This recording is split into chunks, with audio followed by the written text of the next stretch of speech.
KTM in India is all about the 390s, more recently the 790, the Scalpel, razor-sharp handling dynamics on tarmac. That's what it's all about. But ask any enthusiast and the first thing that comes to mind when you hear KTM is terrain like this. Dirt, off-road, going sideways, all of that. Now KTM India is finally honoring its roots with this, the 390 Adventure.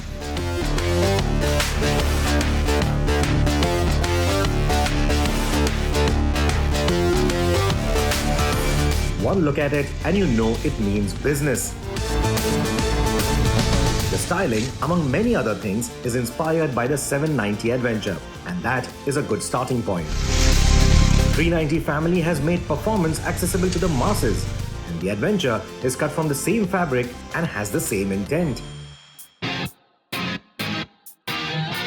The bike looks unintimidating, which is welcome for new riders, while its lean profile and lightweight will attract the attention of big adventure bike riders looking for a second motorcycle to thrash around the trails without worrying about big repair costs or overwhelming power. That said, this is an adventure tourer by spec and design, and not a go-anywhere enduro.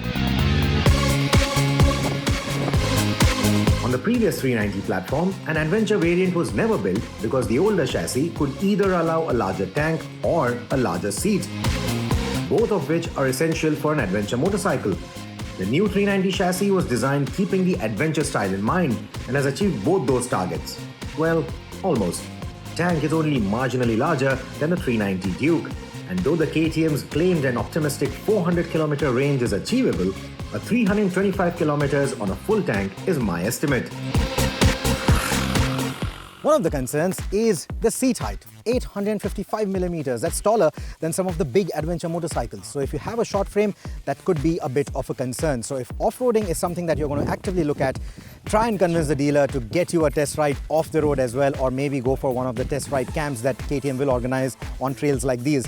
That could really help you understand if the rider geometry works for you. Because off the road, getting a firm footing will be very necessary.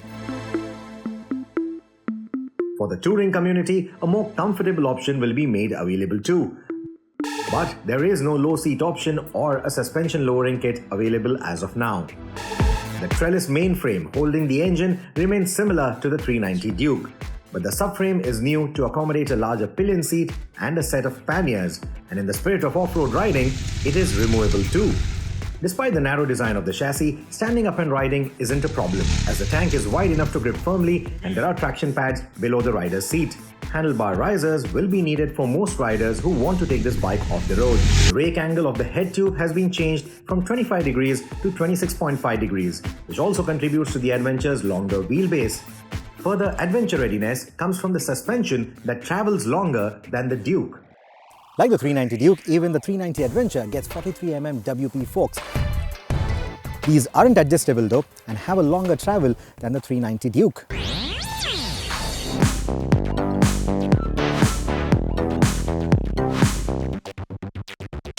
While the rear suspension can be adjusted for preload, the front can't be adjusted at all. The Eurospec model gets a fully adjustable front suspension, which the India spec bike doesn't and won't, not even through the Power Parts catalog, which is a bit of a downer.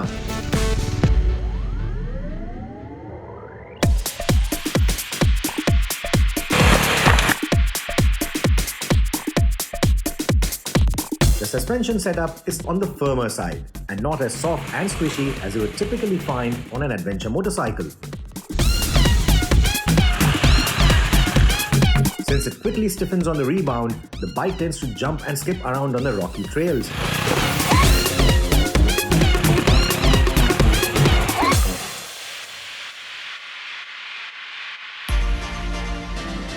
But on milder dirt trails, ruts, grooves and the occasional bumps, the 390 Adventure feels at home and soaks in all of it without a hiccup. The front end feels quite light, while the weight of the chassis is centered around the engine, making it easy to ride on some of the trickiest bit of trails, no matter what your skill level is. What you will need to master, however, is the art of getting at least 1 foot grounded confidently to counter the intimidation of the tall seat. And once you do that, The 390 ADV is easy to tame and the feeling is quite rewarding. You get a single-sided disc brake and the tires are Metzeler 2 Rans. So out of the box, the off-roading capability of this bike is actually quite good. Trails, rocks, pebbles, it does it all quite well. You'll just have to play around with the tire pressures a bit. But if you want more specialty equipment to go faster off the road, with this kind of size that is universal, there are plenty of options available in the aftermarket. The test bikes handed over to us on the trails were running air pressures for the road. And therefore these tires felt skittish over the smaller pebbles, gravel and the wet rocks. Dropping the pressures instantly made the motorcycle grippier, more manageable and more comfortable too. But the relatively softer sidewalls of these tires compared to most knobby off-road tires is a bit of a worry, since KTM rims are notorious for cracking on Indian terrain. The swing arm, which is longer than the Duke's, has enough room to accommodate knobbier tires. Sadly, KTM isn't offering an option of any wire spoke wheels either, and aftermarket rims may be difficult to integrate, at least at this point, since matching wheel hubs could be hard to find. For going off the road, you also get 2 foot pegs. You have a quick shifter that works both off the road and on the road. But more importantly, this bike also comes with an electronics package that's borrowed from the 790 platform. And that's the reason why you get cornering ABS, off-road ABS and traction control that is also tuned to go off the road. So if you want full power, it shouldn't be a problem at all. It will not cut in. It is not too intrusive. And if you still think that it's not to your liking, you can completely turn it off. The traction control toggle is a bit iffy though, and keeps resetting itself inconsistently when the bike stalls or even when you use the kill switch.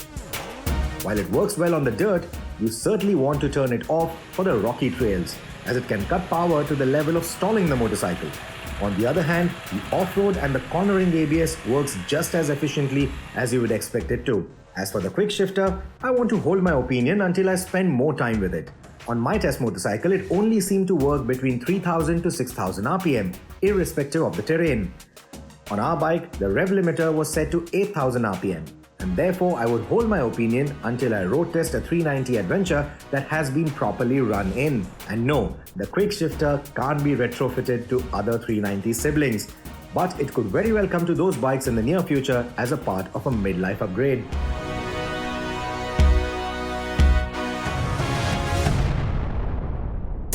Speaking of riding on the street, this new kid feels just as much a hooligan as the 390 Duke, despite its longer wheelbase and the taller ride height. The only noticeable difference is that the turn-ins don't feel as sharp as the Duke. Blame that to the larger front wheel. But the bike feels just as planted and quick through corners, and that's a huge plus point for tourers. If anything, the roomier seating allows more rider movement. The roominess also makes for a relaxed riding posture compared to the Naked. Pillion comfort has been a big matter for worry for 390 Duke owners around the globe, but the Adventure fixes that.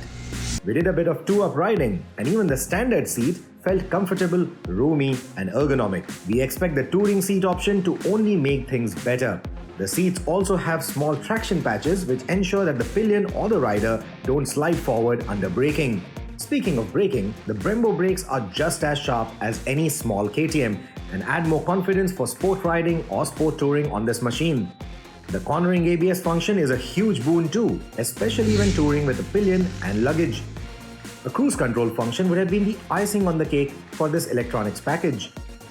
Wind deflection from the tiny screen and the winglets around it is pretty efficient till speeds of 120 km an hour, but adjusting its 40mm range requires tools and unbolting the Allen key at the center of it. At the heart of it all is the familiar motor from the 390 Duke, which has been tuned for BS6 compliance now. The output is unchanged, and so is the gearing. The happy zone for this engine is between 4 to 8000 RPM, but if I was buying, I would experiment by going 1 or 2 teeth up on the rear sprocket to add a little more low end poke, especially for riding on the trails. KTM has an aluminium rear sprocket available as an option, but it is the same 45 tooth configuration as the stock.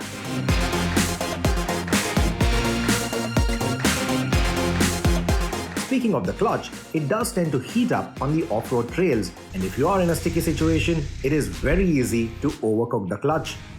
It's often a better idea to drop the bike if you have to, catch your breath, calm down, and then continue on the expedition. Picking up the 390 ADV isn't very challenging either, thanks to its relatively light weight and plenty of exposed bars to get your grip on. Now 200 millimeters of ground clearance may not sound like much, but very frankly, on the kind of surface that we've ridden today, including some really rocky uphill sections, even with my weight, the bike did not really bottom out anywhere. It did not really scrape its belly or bang its belly anywhere. And even if it were to take a fall, there is enough protection on it. I will recommend a few aftermarket accessories, of course, like for example the handguards. Now, despite the bike taking a couple of falls on both the sides, it hasn't really broken anything. It hasn't broken any lever either. They are very nicely made. They are very strong. But upgrading to a Barkbusters or something of that sort wouldn't be a bad idea. You also have an engine and a radiator guard, which again is a very nicely designed layout, and it does protect the bike even when you fall off rocky terrain or even on dirt surfaces like these. Speaking of the radiator, it's got a dual fan setup, and that is tuned to work in the Indian conditions. Here on the off-road, where you are constantly riding at lower revs and constantly revving out to get your power on these uphill sections, the bike does tend to heat up a bit, but it doesn't overheat, it doesn't stall anywhere. That is one big concern that we've had with 390s in the past, especially bikes like the RC390. But here, overheating didn't seem like a concern at all. And on the topic of protection, even the belly pan, it's got that little extension for the header pipe. So all of that is very neatly, cleanly designed, and it's all functional, and I like it. While the plastics around the switchgear are fine, some of the other plastic bits feel a little flimsy, and the vibrations are another big problem. Our bar end on the test bike has already gone loose. The right-hand side mirror is already quite loose, needing me to constantly adjust it while riding. And as far as the flimsy plastics go, well, the 12-volt socket cap seems quite flimsy. The placement is also not to my liking. I would have liked it to be in a 9 or a 3 position, where it would have opened on the side and not on top like that. And you will need an angled 12-volt adapter to go in this. It's also very close to the key, so in terms of its positioning, I'm not entirely sure that it works for me. The bike you see here is the bike you get as standard, while the Power Parts catalog for India consists of 14 items that will be introduced through the course of this year, and these will include a touring windshield, panniers, fork protectors, a GPS mount, etc. The TFT display is functional, easy to use, easy to read, seems strong enough for adventure use, and the MyRide app makes all the more sense for an adventure motorcycle. Therefore, as a package, the 390 ADV seems to have nailed it. It's priced better than the BMW 310 GS, doesn't really leave you wanting for more power or torque like the other starter ADVs, and once you get your grips on its ergonomics and its performance, it's just as enjoyable as its platform sibling. The 390 ADV also has more advanced electronics than any other entry-level motorcycle, and that makes it all the more appealing for riders of all skills. In fact, it's everything you expect of a KTM. Bang for the buck, easy on the pocket, and a pocket rocket on and now off the road as well. To sum it all up then, well, the wait has been worth it. This season onwards, I'm expecting Ladakh to be painted orange. Not like we didn't have enough number of KTM Dukes venturing out up north, but the right package to do it with is finally here. I'm expecting an explosion in the number of KTM tourers going across the length and the breadth of this country.